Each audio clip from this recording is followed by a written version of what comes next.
कल हमने मांग के विस्तार और मांग में वृद्धि में जो अंतर होता है उसे समझा था। आज हम मांग में संकुचन और मांग में कमी में अंतर को जानेंगे। जहाँ तक मांग में संकुचन की बात है, जब मांग केवल कीमत बढ़ने के कारण घटती है, जबकि अन्य बातें जैसे उपभोक्ता की आय है, अन्य वस्तु की कीमत है, रुचि है, स्थिर रहती है, इसे मांग का संकुचन कहते हैं। या ये भी कह सकते हैं, मांग के संकुचन में केवल कीमत और मांग का संबंध होता है। कीमत बढ़ती है तो मांग घटती है। केवल मांग का संकुचन ये बताता है कि अगर कीमत बढ़ जाएगी तो मांग घट जाएगी। जैसे मान लो कोई पेन है, 5 रुपये की एक पेन की कीमत है, उसमें 5 रुपये की कीमत पर एक पेन मिलती है, हम 15 पेनें खरीदते हैं।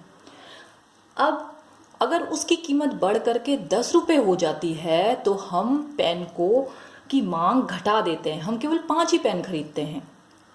तो जब 5 रुपये कीमत थी तो हमने 15 पेन खरीदी, लेकिन जब 10 रुपये कीमत है तो हम केवल 5 पेन खरीद रहे हैं। तब कीमत बढ़ी तो मांग घटी, इसे मांग का संकुचन कहा जाता है। इसमें अन्य बातें जैसे उपभोक्ता की आय है, अन्य वस्तु की कीमतें हैं, रुचि, ये स्थिर रहती है।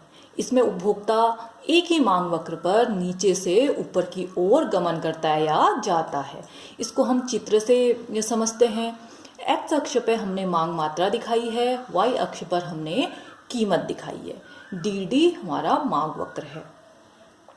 तो क्या होता है, जब प्रारंभ में कीमत ओ पी होती है, जब पहले कीमत ओ पी होती है तो उपभोक्ता वस्तु की ओ क्यू मात्रा खरीदता है।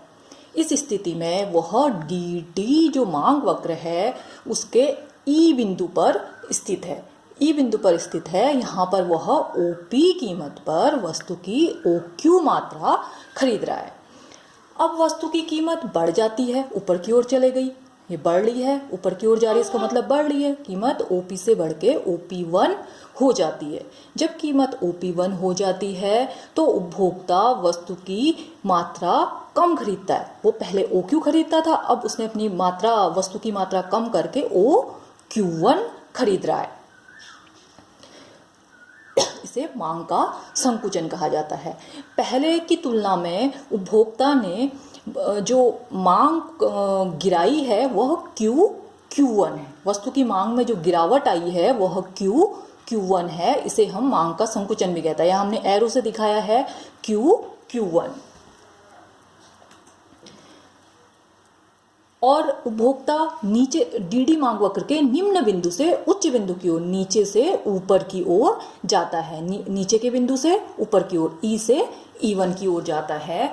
इसे मांग का संकुचन कहा जाता है। जो मांग में कमी हुई है, Q1 की जो कमी है, ये मांग का संकुचन है। अब हम मांग में कमी को समझते हैं। यदि वस्तु की कीमत न बढ़े पर अन्य तत्वों, आय, अन्य वस्तु की कीमतें, रुचि में परिवर्तन के कारण मांग घट जाती है तो इसे मांग में कमी कहते हैं। कीमत न बढ़े या कीमत में कोई परिवर्तन न हो, यदि वस्तु की कीमत में कोई परिवर्तन नहीं हो रहा है लेकिन अन्य तत्व जैसे आय है, अन्य वस्तु की कीमतें हैं और उपभोक्ता की जो रुचि है उसमें परिवर्तन होने के कारण मांग घट रही है, तो इसे मांग में कमी कहा जाएगा। आय, जैसे आय का भी अभी तक हमने इस मांग का जो संकुचन है वो बताता है कि केवल कीमत का ही मांग पे प्रभाव पड़ता है, लेकिन यहाँ मांग में कमी में हम देखते हैं कि आय भी मांग को प्रभावित करती है, अन्य वस्तु की कीमतें भी मांग को प्रभावित करती है और रुचि भी मांग को प्रभावित करती है। अब यहाँ आय, अगर आय जैसे अभी की हम बात करें, लॉकडाउन की बात करें, तो हमारी आय कम हो गई है, ये आय सीमित है, तो हम देखते हैं हमने वस्तुओं की मांग कम कर दी है। जैसे हम मान लॉकडाउन से पहले हम आटे की मात्रा, हम 40 किलो आटा अपने घर के लिए ले जा रहे थे, अपने परिवार के लिए 40 किलो ले जा रहे थे, लेकिन अब हम 40 की जगह केवल 30 किलो आटा खरीद रहे हैं। इसका मतलब हमने 10 किलो गेहूं की, जो आटे की जो मांग है वो हमने कम कर दी है, जबकि आटे की कीमत वही है लेकिन हमने मांग कम कर दी है क्योंकि हमारी आय कम हो गई है।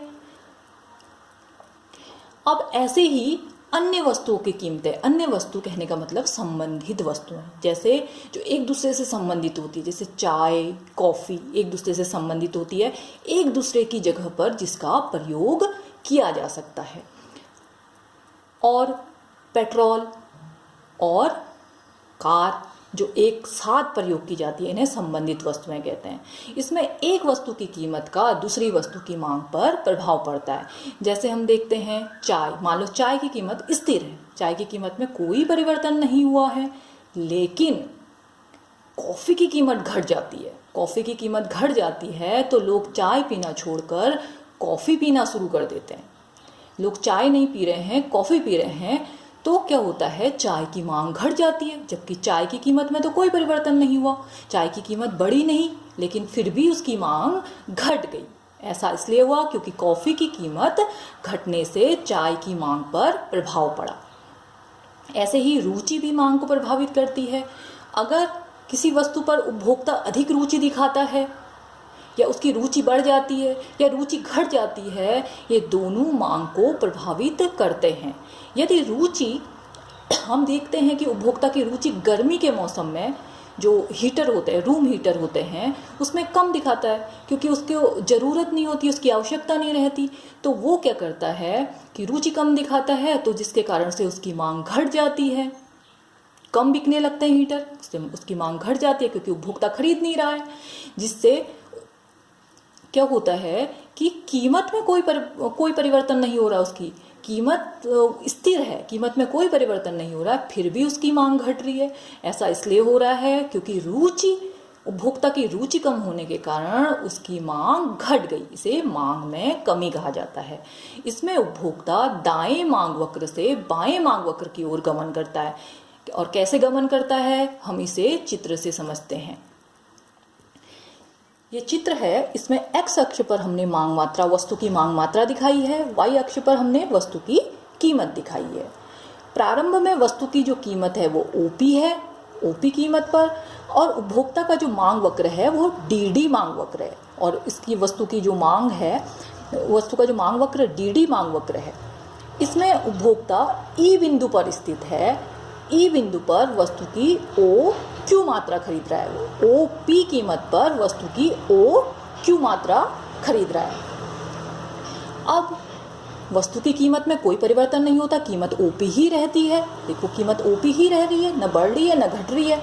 लेकिन अन्य तत्वों में परिवर्तन होने के कारण, अन्य तत्वों में जैसे आय है, संबंधित वस्तुओं की कीमत है, उपभोक्ता की रुचि है, ये कम हो जा रही है। इसके कारण मांग कम हो जा रही है वस्तु की। इससे मांग वक्र बाईं ओर DD से खिसककर D1 पर आ जा रहा है, बाईं ओर स्थानांतरित हो जा रहा है। अब उपभोक्ता D1 मांग वक्र के बिंदु E1 पर है। बिंदु E1 पर OP कीमत पर वस्तु की OQ1 मात्रा खरीद रहा है। पहले OQ खरीद रहा था, अब OQ1 मात्रा खरीद रहा है। अब पहले की तुलना में उपभोक्ता वस्तु की मात्रा कम खरीद रहा है। कितनी कम खरीद रहा है? Q1 मात्रा कम खरीद रहा है। इसको हमने एरो से भी दिखाया है कि वस्तु की मांग में, चूंकि उपभोक्ता कम खरीद रहा है, अतः उसकी मांग में कमी हो गई है। मांग में कमी कितनी हुई है? Q1 की कमी हो गई है। इसे मांग में कमी कहा जाता है। अब मांग में कमी में क्या होता है? उपभोक्ता का जो मांग वक्र होता है वो क्या होता है? बाईं ओर स्थानांतरित होता है, दाएं से बाईं की ओर स्थानांतरित होता है। जबकि अब हम जब संकुचन की बात करते हैं, संकुचन में केवल एक मांग वक्र होता है। इसमें उपभोक्ता नीचे बिंदु से ऊपर बिंदु की ओर जाता है। लेकिन जो मांग की कमी है, मांग में कमी का जो हम चित्र बनाते हैं, इसमें दो मांग वक्र हैं, एक DD है, एक D1 है। इसमें दाएं से बाएं ओर उपभोक्ता स्थानांतरित होता है।